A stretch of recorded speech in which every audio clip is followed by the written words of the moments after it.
All right. You may think I'm biased, but I think I'm being objective. Right now, take a snapshot of this presidential race. Former President Donald Trump has a strong economic prosperity message.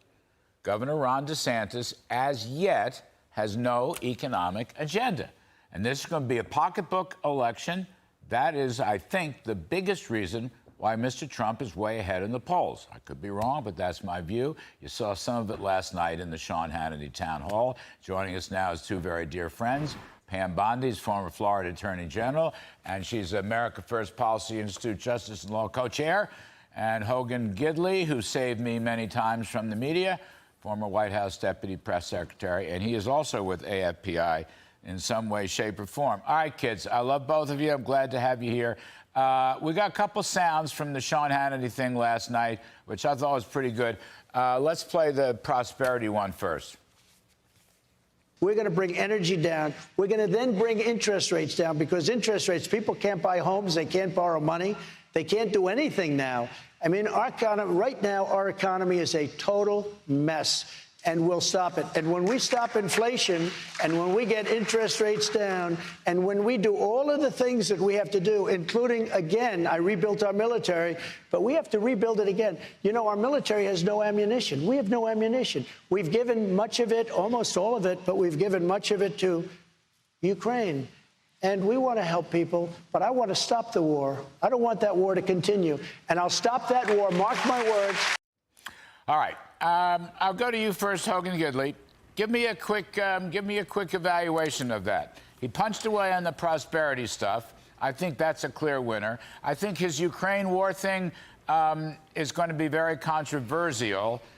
We didn't get into the COVID counterpunching back and forth, but really I would not have preferred to live in New York than Florida. But putting that aside, Hoagie, how do you grade him on Hannity last night? A++, Larry. Look, you talked about his message. That's great, but let's talk about the record. All of these candidates, and I've been doing this for 25 years, all of them have to say, I would do these things if elected. We have no idea if they would or no idea if they could. But if you want energy independence, energy dominance, be able to afford gas and groceries, Trump can say, I did it. You want to secure a southern border? He said, I did it. You don't want the world to be on fire and the threat of nuclear war to be imminent? Trump can say, I stopped it. I did it. Everything everyone else is going to say will be, hey, elect me on the promise I could do these things. Donald Trump said last night to Sean Hannity, to those folks in Iowa, and to the American people, I did it once, elect me, and I'll do it again. Pam Bondi, grade him for me, please. Quickly. You heard Hogan gives him a pluperfect. I think you're a tougher grader. Not on the speech, A+, absolutely. And, you know, Larry, I got to watch you in the White House when you were director of our National Economic Council, working side by side with President Trump to make our economy the greatest in the world. And as Hogan said, I mean, this has never in our history of our country happened before, where we have a president do so many great things, because, of course, typically we have consecutive terms. Now people got to see 4 years without Donald Trump, and to see what happened to our country. And remember his hauntingly prophetic speech in 2020, where he said, what is fuel now? About $2 a gallon? What if Biden got in office? What would it be? $8, $9? And sure enough, look what happened.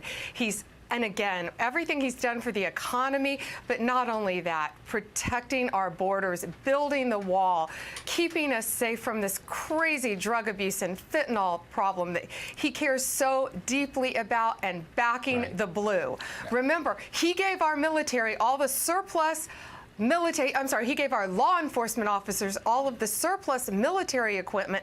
What was the first thing Joe Biden did? Take it away. But I think, in fairness, Pam, you are a Floridian. I mean, here's the mystery to me, okay. Mr. DeSantis is, number one, a smart guy. Number two... very smart. He's a good governor, all right? Got a good gubernatorial record. I am sure he is opposed to Joe Biden's open borders. I'm sure of that. My guess is he's a little shaky on tax policy, but I don't want to go into depth on that. What I don't understand, Pam, is why he isn't comparing New York and Florida's economy and taxes, California's. Why isn't he developing an economic agenda message? You know, he's talking about things like electability, which the polls are blowing up right now. That could all change. I understand that. Then he talks about, I can, give me 8 years. And of course, Trump counters and says, give me 6 months. I mean, that stuff, electability and 8 years and stuff like that has no meaning. People want to know, in a kitchen table pocketbook election, what are you going to do to get us out of this malaise? Why doesn't Mr. DeSantis counter? He's got it in him. I don't understand why he's waiting. Yeah, and Larry, all of the Republican field, there are a lot of good candidates, obviously, in the primary. That President Trump has said a lot of good candidates in the primary. But none of them can do what he's done. They don't have the record. Basically, what they're all saying is, we want to be just like Donald Trump, maybe without all the tweets, but who cares? Donald Trump turned our country around after Obama, with your help, our economy, and he has the proven track record to do it again. And I think everyone's gun shy because everything they're going to say is basically echoing what President Trump did for our economy with your help in the White House. Well, look, and Larry, everyone else is going to say, I'm Trump's policies without his personality. I would argue it's Trump's personality that got those policies in a place like Washington, D.C., that we now know was weaponized against him at every turn. That man's brashness, his boldness, is what got us record low inflation. It's what allowed us to keep more of our money and made people's lives better, regardless of race, religion, color, or creed. And the fact he's done it once, it proves he can do it again. I got to jump out. Look, you're both great. Trump had a good night last night. He had a great night on CNN, too. I think those were both very important appearances for him. I want to, my heart is with Mr. Trump. Everybody knows that. But I also want to beat Joe Biden. I want to beat Joe Biden and his socialist policies. And so I just don't understand why Governor DeSantis doesn't mount a stronger, message-driven campaign, especially on the pocketbook issues, which are going to be first and foremost. I just don't get it. It's something of a mystery to me. But we'll see. Life goes on. Things can change. There's always time. I just want the best possible candidate, the best possible combination. Because where my head is, we must stop Biden's socialism. Right. It is killing the country and putting us into decline. Pam, I love you, but I got to go. Hogan, Gidley, I love you too, but I got to go. Thanks for coming on today. Appreciate Love you, Larry. it. All right, kids, take The question from Senator Cruz, along with Senators Hawley and Graham, is for both sides, the counsel for the President and the House managers. Yesterday, Manager Demings refused to answer whether Joe Biden sought any legal advice concerning his conflict of interest on Burisma, the corrupt Ukrainian company that was paying his son Hunter $1 million per year. USA Today reported that when asked about it, Vice President Biden said, excuse me, quote, he hadn't spoken to his son Hunter Biden about his overseas business, end quote. That account was contradicted by Hunter Biden, who told The New Yorker that he told his father about Burisma and, quote, Dad said, I hope you know what you're doing, and I said, I do. Why do Joe and Hunter Biden's stories conflict? Did the House ask either one that question? The White House counsel goes first.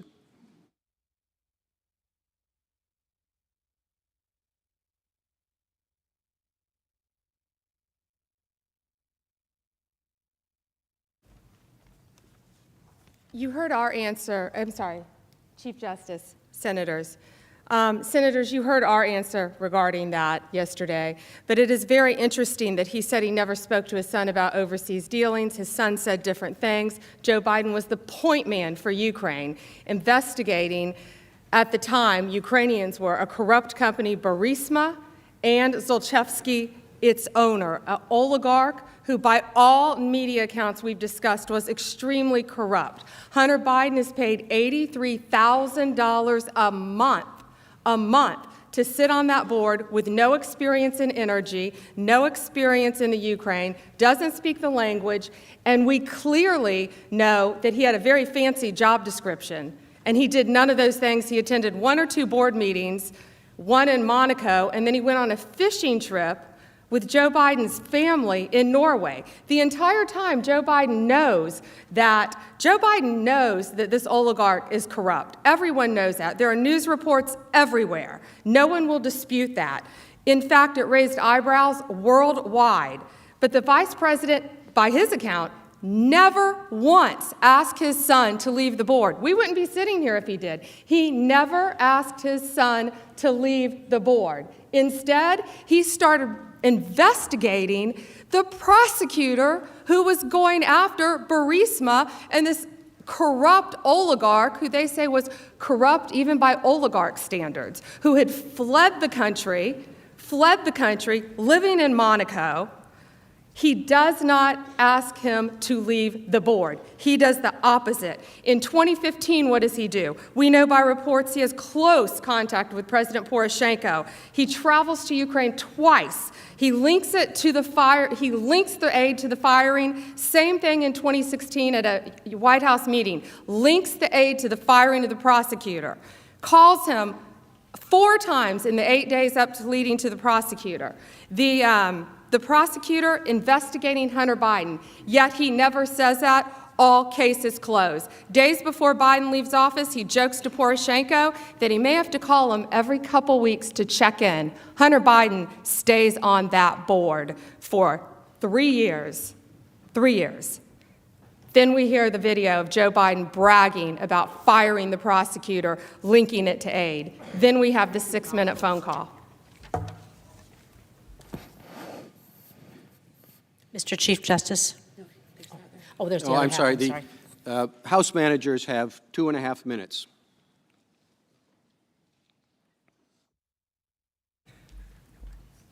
Mr. Chief Justice, and to our senators. Senators, thank you so much for that question. I know you have asked about a conversation between a father and his son.